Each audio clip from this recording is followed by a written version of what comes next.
আমার জীবনে বড় আফসোস থাকো, আমি জাতির সামনে ভালোভাবে কথা বলতে পারলাম না।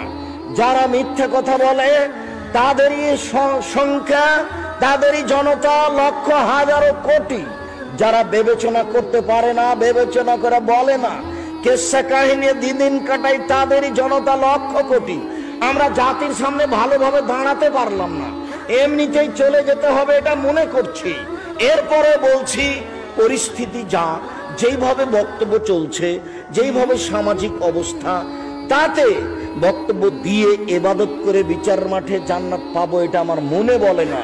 তবে যখন আমি রাস্তাঘাটে চলি, বিমানবন্দরে যাই, কোনো দেশে যাই, বিদেশে গিয়ে কোনো হোটেলে ঢুকি, তখন আমাকে বলে, আব্দুর রাজ্জাক সাহেব, আপনার কথাতে দাড়ি ছেড়ে দিয়েছি, এভাবে পোশাক পরেছি, প্যান্টটা কেটে দিয়েছি, 75 সালাত আদায় করি। তখন মনে একটু আশ্বাস তো হয় যে এই লোকটা যে আমল করছে এখান থেকে আমিও কিছু পাবো।